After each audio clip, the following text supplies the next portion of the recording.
Welcome back to TomPadulaTV. I have with me Kelvin Thomson, member for Wills, and well, since he's here, I'm going to ask him some questions about our local politics here. Where are we at in the seat of Wills in terms of our progress in the last few years? Do you think that this government has done well for it? Are you positive about the contribution, and what are these contributions? I am, Tom. I think the most significant contribution has been the one in the area of education, the refurbishing of all the schools, particularly all the primary schools. There's been $100 million put by the federal government into this electorate in the schools program over the last few years, and that is the biggest investment by any government any time in this electorate. And what it does is that there are a lot of primary schools that were built in the 1950s and 1960s to look after baby boomers like myself. Yes. I was born in 1955 and I went to Pascoe Vale North Primary School. It was built in 1955. Now, 40, 50 years later, like a lot of us after 50, we're in need of a bit of rejuvenation, maybe a facelift. So a lot of those schools, and a lot of them were built very quickly in the 1950s, by the way. They were built in a heck of a hurry to cope with all the youngsters who were coming along at that time. What we've been able to do is to rejuvenate a lot of those schools and set them up now to provide quality education with first-class facilities for all the kids who are coming through in this area, and I'm really proud of that. I think that's important. It would be good to actually sometimes see, that the education sector within this electorate was actually shown to the public, because, like most people, I don't go. I'm an ex-teacher. I'm still a teacher. I don't go to schools every day. It would be good to have some TV program where this is yes, where the improvements are shown. But going back from we know about education, which is a very good thing. I've noticed the health situation, which is a state issue. Do you have much to do with it in the area? What has happened from a federal point of view? Well, your contribution. Yes, there have been various programs that have been set up with some of the particular medical clinics. For example, the Harding Street Medical Clinic has been working on obesity and diabetes, and has been given money to develop prevention programs there, so that we're trying to prevent the problems from occurring in the first place, and other medical facilities have received money for particular programs. The government has Medicare Local, which is a networked arrangement, trying to make sure that we get best value from our medical clinics as well as from our hospitals. We are in a handy situation, I suppose, being close to the inner city hospitals like the Royal Melbourne and the Children's and Women's and so on, which are they are quality hospitals, and yes, and people in this area who need urgent, immediate health care, of course. We are blessed with make good a lot of the infrastructure in place. They are good quality hospitals, and people speak well of them, and people have confidence in them. So I think that's good.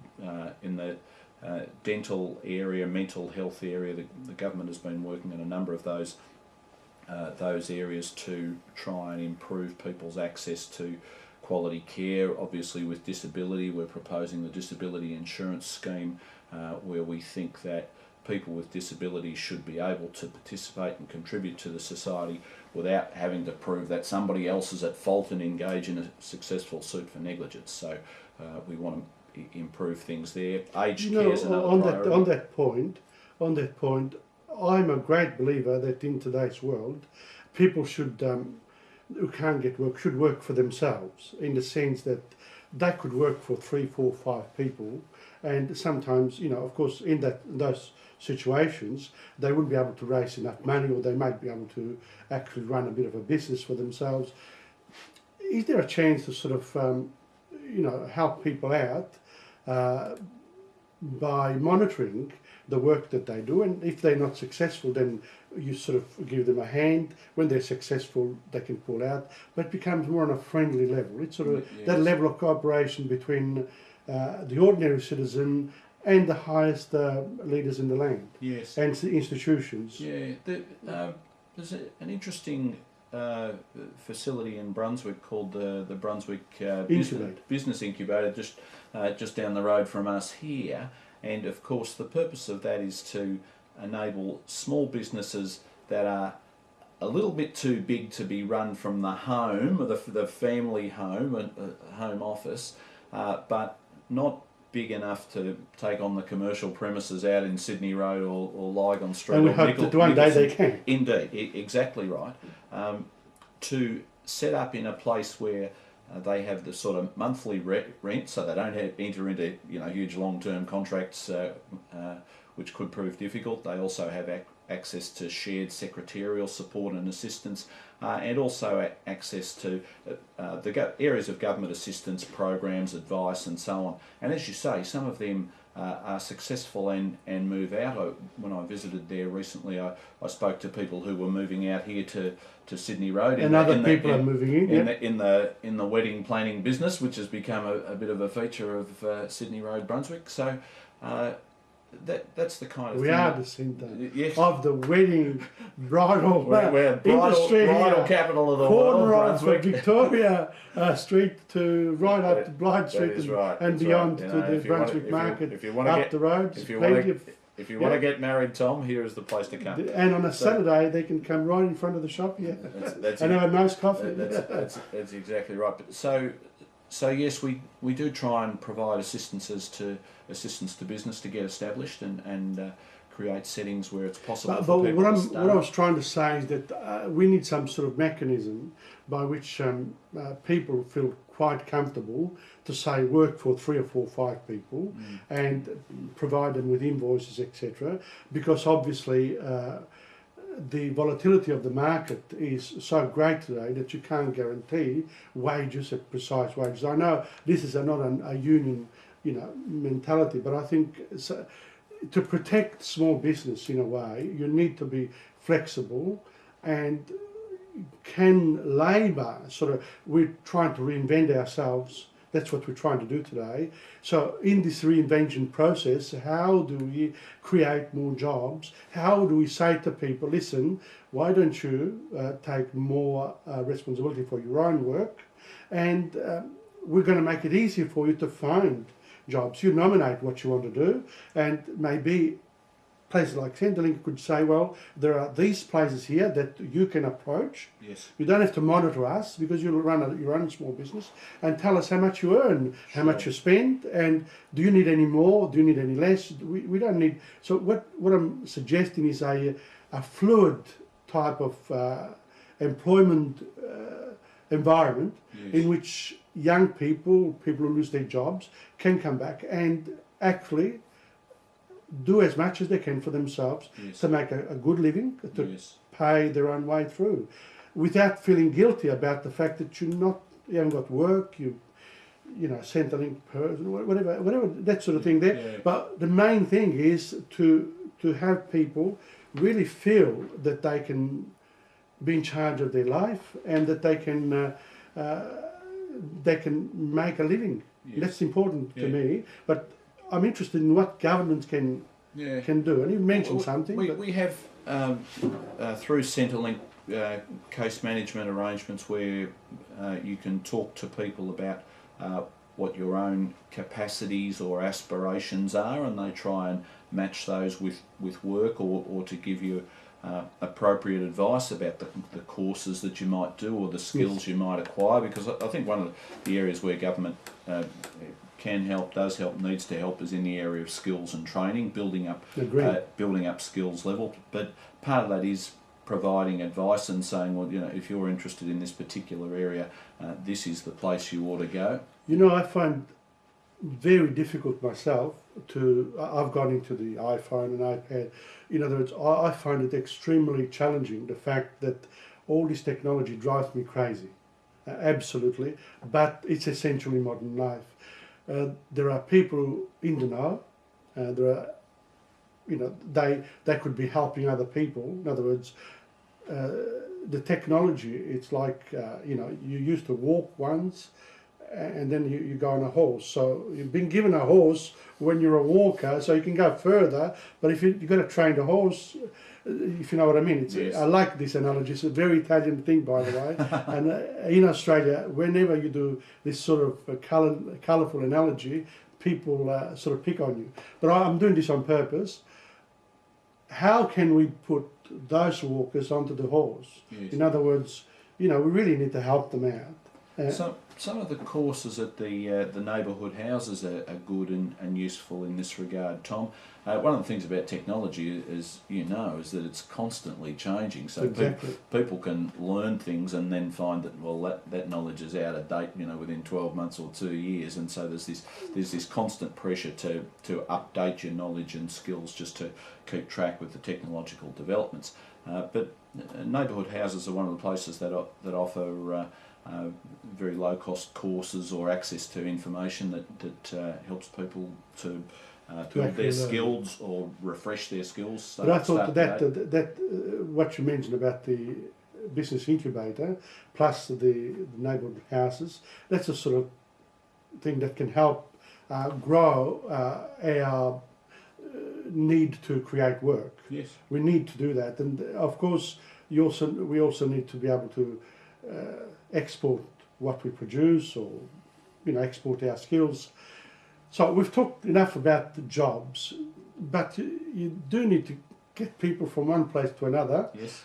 So there's transport. Now, today I read with interest that we're going to use the bay Yes. as a major transport route. Yes. Ain't that fantastic? What do you think of that? Well, I'll believe it when I see it, Tom. I think that state governments have struggled to provide adequate transport infrastructure for Melbourne. It's growing at the rate of 200 people a day, 1,500 people a week, 75,000 people per year.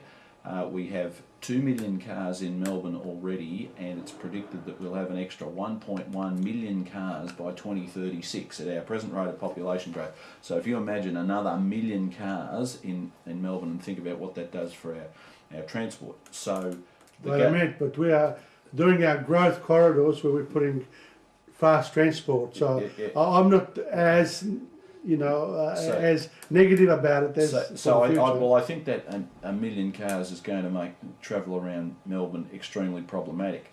I think that the state government did not come up with anything really significant in terms of transport in its budget, and was therefore subject to criticism. People saying you need to do more. We have real problems with traffic congestion right now. So I think they've thrown out this idea to say to give the impression that they're thinking about doing something. I look, if it happens, it's fine with me. I think that would be a fine way to travel if it turns out to be commercially viable and people want to use it in terms of the time it takes you to get from one part of the urban area to another. That's all fine. I just say I'll wait and see if it actually happens. With transport, like with a lot of very important issues that require federal, state, local business, etc. There really should be. We should take these things out of politics, because regardless of which politician is in power, which political party is in power, those essential services are essential services. Really, there should be like a cooperative effort by the different parties in order to come up with real solutions for us real people. Yes. Yeah? Look, that is right in principle, Tom, but in practice, transport is an area of strongly partisan disagreement, and let me explain. That's why I mentioned that. Yeah, let me explain it as follows. I'm all in favour of us working together, but if the state government wants to put an east-west tunnel through here, I am strongly against that. I think that is a waste of money, and that my constituents down in the south end of the electorate will be adversely affected by the tunnel. Now, I am all in favour of money for public transport. I would love to see a rail link out along the Doncaster along the Eastern Freeway from the CBD out to Doncaster. A few nights ago I spoke to people out at Doreen who are advocating a rail link out to Mernda, which is a strongly growing area out in the direction of Whittlesea, and they came up with a really good case as to why the rail line should be extended out there. So I am happy to back in urban public transport projects like this.